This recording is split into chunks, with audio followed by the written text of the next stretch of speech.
All right, there are a lot of deals and kid-friendly experiences coming to Disney World this summer of 25, and I want to talk all about them and sort of break down my thoughts on them because Disney's sort of been releasing a bunch of news about these things, but not really elaborating on them very much. And when it comes to the tickets and stuff I'm going to discuss, I had to buy some tickets recently and I want to talk about my experience. So let's walk through a bunch of things that are targeted towards families with kids, some vacation packages, some dining option things, some hotel happenings for you as you plan a potential trip this summer. All right. So first, what I want to say is I'm not a travel agent. I just do this because I am obsessed with theme parks and Disney, but I thought it would be helpful for you to know that there are a lot of vacation deals coming for this summer. The first is 50% off tickets for kids for 3 days or longer for kids aged 3 through 9 for certain dates through May 27th through September 30th. I know that sounds kind of robotic, but you kind of have to say all those facts when planning because getting the right dates and the right age group is really important. Further, this is an interesting one. 3-day, 3-park tickets starting at only $89 per day for visits between April 6th and September 22nd for, get this, Epcot, Hollywood Studios, and Animal Kingdom, but not the Magic Kingdom. And here's why I want to slow it down real quick because we recently had to get tickets for some upcoming trips during that time.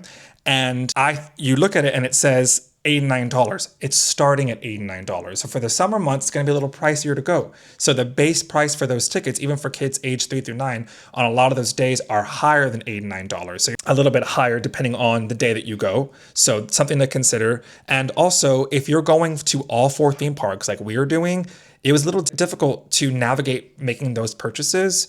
I don't use travel agents. I do everything myself. So I had to basically buy tickets we don't make park reservations anymore, right? For people who don't have annual passes. So I had to make sure that the tickets that I purchased for my kids separately from my wife, who does not have an annual pass, were on the right dates, but you can't pick dates. So it's like you buy the ticket for the date range you're going, and then you get the price get the 3 days, and then make sure that those are the right parks, right? How do you do so? I had to actually call the Disney phone number, whatever it is. And I had to ask, and the person said, yes, what people were doing is buying 3-day tickets for whatever kids need them at those prices, and then separately making a purchase for a Magic Kingdom day somewhere within that date range. That's a little bit confusing for me. I do multiple transactions.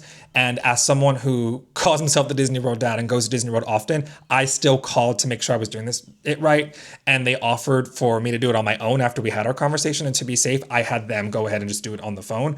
But it's something to consider because it looks attractive, but a lot of those days are not $89. And it's a little difficult because I feel like most people are going to visit Magic Kingdom. So to offer this thing for only those other theme parks, it's a little confusing and just something to be aware of when making your purchase. Another vacation deal is a free dining plan that's going to return, but only for non-discounted 4-night, 4-day, or longer packages at Disney resorts, so long as you get a park hopper. And that's the last thing. That's the thing I want to talk about here is that I have very young kids. We don't often do a park hopper situation as a family. And so for us, it doesn't always make sense to add on that feature just so we can get the dining plan deal. But if you're someone that does get the dining plan, are interested in getting the dining plan, and you do get the park hoppers, that could be a really good deal if you're going for at least 4 days or longer. So that's something to consider.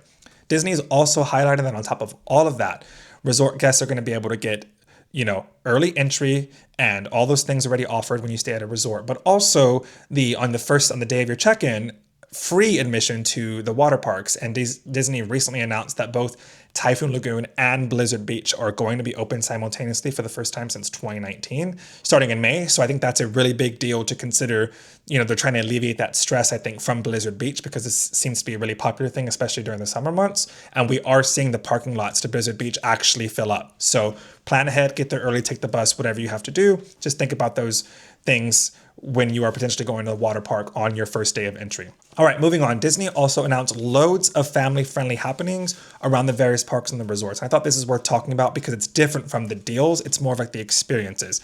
They said there's going to be enhanced kid zones in Storybook Circus and then also in Tomorrowland with Stitch. I know that there is a kids area in the queue to Dumbo that a lot of people don't know about. I don't know if the enhanced kids area is going to be there or maybe in the Casey's Corner area where the splash pads are. Disney has not released much information as of the date of me recording this video, so I will keep you updated. I also don't know what's coming to Tomorrowland with Stitch, so that's something to think about. Also, Goofy, and this is exciting, is supposedly taking over CommuniCore Hall. That it's one of the newest buildings at Epcot. In case you didn't know, just right off the entrance. And it's in World Celebration. I almost said Future World. It's not called that anymore. But this is where it's sort of a flex space that Disney has intended to sort of update. They've had festival goings on there for the International Festival of the Holidays and also for the Festival of the Arts and now Flower and Garden. Goofy's going to take over, and there's going to be an ultimate game party and play space at the end of Flower and Garden. It's confirmed. I don't know what that looks like. I don't know if it's going to be like a playground inside. I don't know if it's going to be character meets, treats. I just think it's really exciting because in the summertime, having those extra things for your youngest kids, I think is crucial. As much as we, as the adults, want to ride rides and have fun, you have to put them first. And sometimes that means taking a longer break, going inside, and making sure the kids are okay so everyone can have some fun. And I think that doing that indoors at a park like Epcot that's notorious for not having many indoor spaces or any shade is really important. And I think Disney's trying to really open up those types of opportunities. And this Disney World dad is very excited to see that. All right. Another thing is there's a lot of perks staying at a Disney resort. I'm a huge Disney resort fan. I have tons of tours on my channel if you want to check those out. But in addition to early entry that comes with staying at the resort, there's sometimes characters spread around at resorts, right? And oftentimes they pop up unprompted. Like I've seen Aurora and I've seen Belle and I've seen Peter Pan, for example, at Port Orleans Riverside. I think Disney does a great job of spreading these characters out. I've seen Chip and Dale roaming freely at Saratoga Springs. It just, depending where you are, they'll pop up, but you can't really plan for it. It's both a good thing in terms of lines and crowds, but also a bad thing because obviously if when you're at a resort, having a resort, it'd be nice to plan around that. Well, Disney is, I think, focused on trying to make more characters happen in two ways. One, during early entry hours at the theme parks, they're going to have more characters showing up. I don't know if that's there for meet and greets when everyone's sort of queued up like cattle to enter the park. I don't know if it's just located around the park during earlier hours and not just in the entry area. It's something to be updated as soon as Disney gives us more news, but it's something I want you to think of that, there's going to be new characters that are unannounced during early entry at the theme parks. Stay tuned for more information as we get it. In addition, how I mentioned that there are some characters sometimes at resorts, there is going to be more characters popping up at set times at certain resorts this summer, which means you can plan for either on your resort day or in between theme parks to meet these characters that have not been announced on your resort days. If you follow me for a long time, you know that I love my resort days. There's nothing like just hanging out at your Disney resort or just resort hopping in between theme park days. So to add characters on top of that, especially if you have the littlest kids, that is a great option that you can consider if you're going in summer 2025. Like I said, we don't know which characters are coming, and I'll be updating here and in my newsletter if you want to subscribe to that. But we do know which resorts, and those are Disney's Art of Animation, Disney's Pop Century Resort, Disney's Caribbean Beach Resort, and away from the Skyliner is Disney's Wilderness Lodge. And I love Wilderness Lodge, especially during the summer. So I'm excited to see who's going to be offered and where, or if there's going to be rotating characters. That just might change. We don't know. But I will be updating you here, so stay tuned. All right, Disney's also highlighting the new show and the parades, the new shows and parade that are coming. And I wouldn't say this is strictly kid-friendly, but it is available for all ages. So I think Disney definitely wants to brand that as kid-friendly. And so I've talked about this in my other videos that I can link down below if you want to know more specifics about these shows. But basically at Hollywood Studios, we're getting two brand new shows. It is Disney's Villains Unfairly Ever After, which is going to be located at the former space occupied by Lightning McQueen's Racing Academy down Sunset Boulevard. And there's also going to be an updated version of The Little Mermaid, A Musical Adventure in Animation Courtyard. Now, like I said, the other video talks all about the details. If you want to know the new storylines and all those things, I can link that down below. But we have an opening date for these new shows, and that is May 27th, in case you didn't know. So that's coming actually right after Epic Universe opens. Think about that.